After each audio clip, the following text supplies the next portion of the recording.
Have you ever stopped to wonder why, in the grand halls of philosophy, desire was often feared more than death?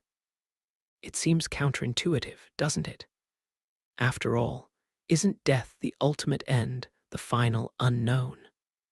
Yet, time and again, philosophers from the East and West pointed their fingers not at mortality, but at desire as the root of suffering, distraction, and downfall. Let's explore this intriguing paradox. Why is craving more terrifying than the end of life itself? In ancient Greece, the Stoics feared the tyranny of desire above all else. They saw desire not as a benign urge, but as a prison that enslaved the soul. Epictetus, once a slave himself, wrote, "Desire is the cause of every sin." He understood that unchecked desire spills over into jealousy, anger, and despair.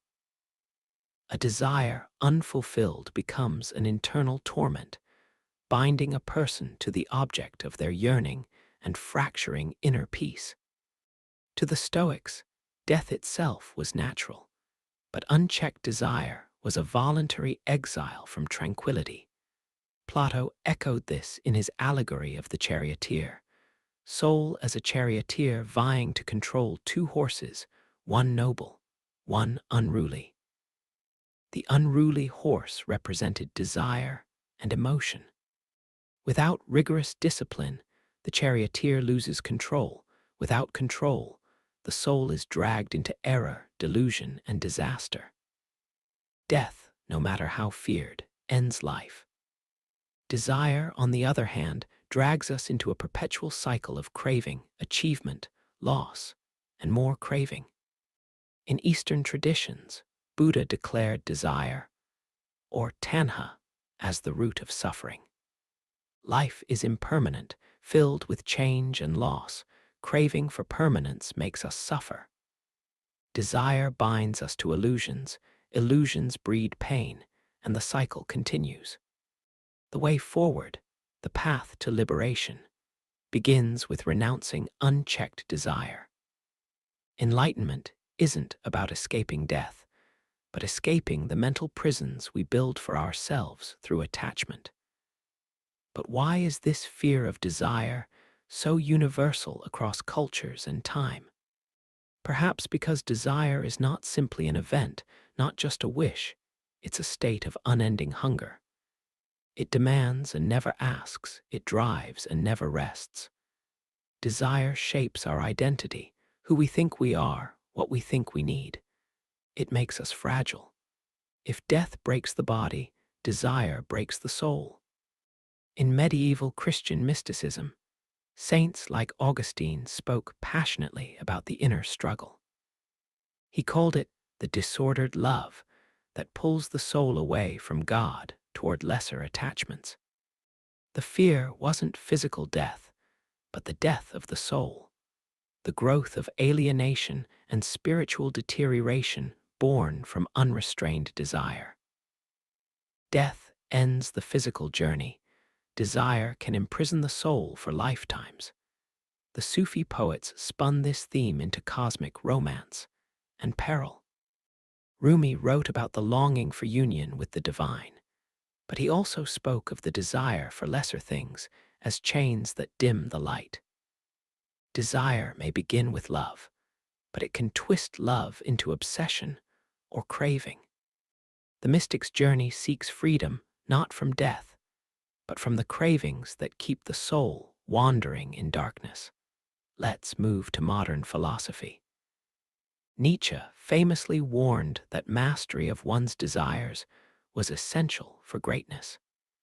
Without self-mastery, desire directs you rather than you directing it. Become who you are, not become what your desires demand. Desire defines you by what you lack. Death merely places you beyond need. Nietzsche's fear, ultimately, wasn't of mortality, but of a life wasted chasing shadows, losing one's voice. Jean-Jacques Rousseau saw society's cultivated desires, the hunger for status, wealth, and recognition, as worse than any physical tyranny. Self-imposed chains of desire were more insidious than any prison built by kings. People are born free, but they allow themselves to be enslaved by their desires for approval and material gain. Death frees us from suffering. Desire binds us to never-ending longing. So what exactly is it that philosophers feared in desire? It's multifaceted: the loss of freedom, the corruption of the soul, the distortion of values, the fracturing of identity, the perpetuation of suffering. Death, by contrast, is neutral, inevitable, natural, and limited in its domain. Desire, however, is boundless. Unlimited cravings drive endless cycles of dissatisfaction. Consider the psychological perspective. Studies show that hedonic adaptation, returning to a baseline level of happiness after gains, means no amount of possessions or achievements permanently satisfies. This creates an endless treadmill of wanting, acquiring, losing, and wanting again. Desire becomes a self-feeding loop that damages mental well-being. People who chase desires often find themselves emptier, not fuller. Neuroscience reveals how desire hijacks the brain's reward system.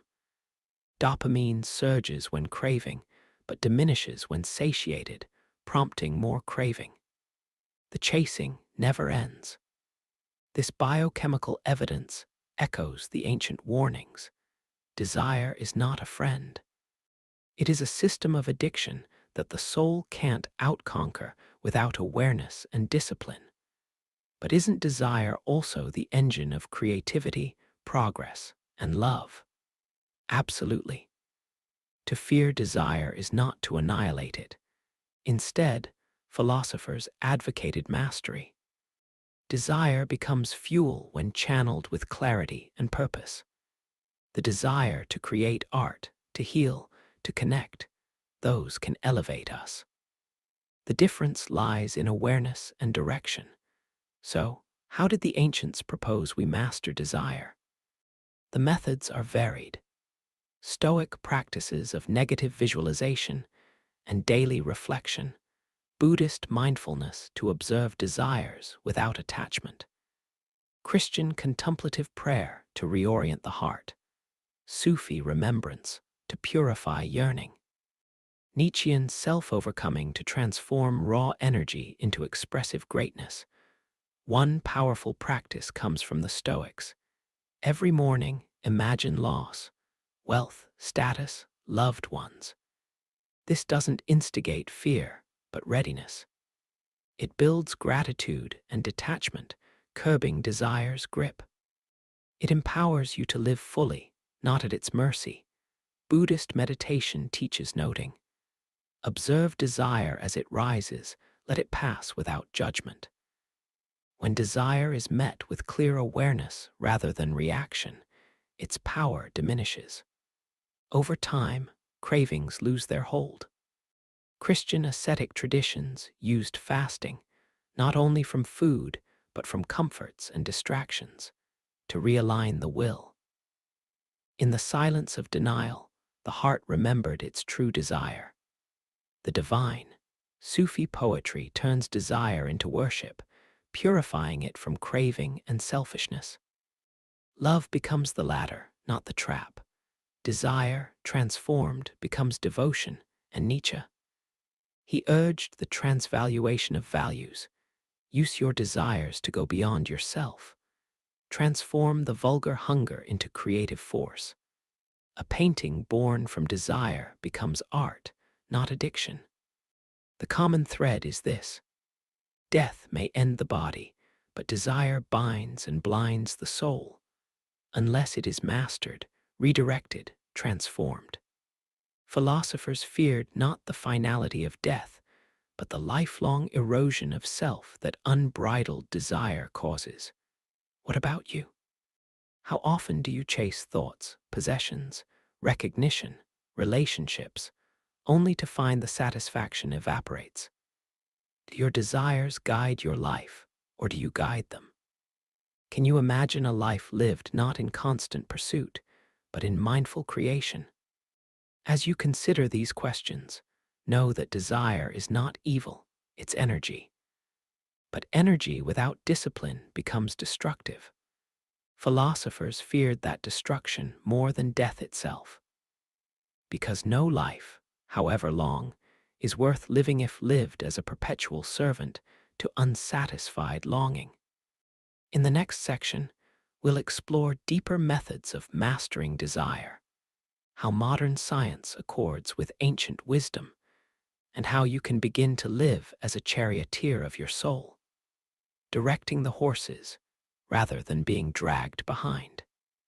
Stay with me, because mastering desire might be the greatest victory you've never fought. In every moment of life, desire whispers, "If only you had that, you'd be happy." And those whispers grow louder day by day until they shout. But what happens when we surrender to their command, when we stop questioning and start chasing? We plant seeds not of joy, but of perpetual dissatisfaction. The pleasure vanishes as quickly as it arrives, leaving behind a brief high followed by the echo. That echo becomes our master, pulling us toward tomorrow's fix, tomorrow's dream, tomorrow's promise, and we never arrive. The ancient Stoics understood this well. Seneca warned that we become slaves of our desires, no longer free to choose our actions or our peace. To crave without limit is to voluntarily surrender agency. It's no longer life by choice, but life dictated by cravings. They urge daily reflection to ask ourselves, am I living or am I running? And each time desire pulls to pause and ask, who is steering? Me or this urge? The Buddha taught a different path, to see desire as the root of suffering. In the first noble truth, he didn't mince words. Life is suffering until we release our attachment. Desire grips our minds, clings to illusions of permanence, and punishes us with disappointment. Yet, the path is not to annihilate desire, but to see it clearly, to observe its coming and going without identification. Mindfulness becomes the charioteer's rein, guiding desire without being dragged by it. So, how do we begin such mastery in daily life? Start simple. When you crave something, a snack, a scroll, a reply, don't act. Watch it. Feel it rise. Name it. This is desire. Ask yourself, what am I longing for? Control, relief, recognition? The moment you name it, you weaken its grip. The moment you question it, you remember, you have a choice. In the Christian contemplative tradition, desire was seen as love misdirected.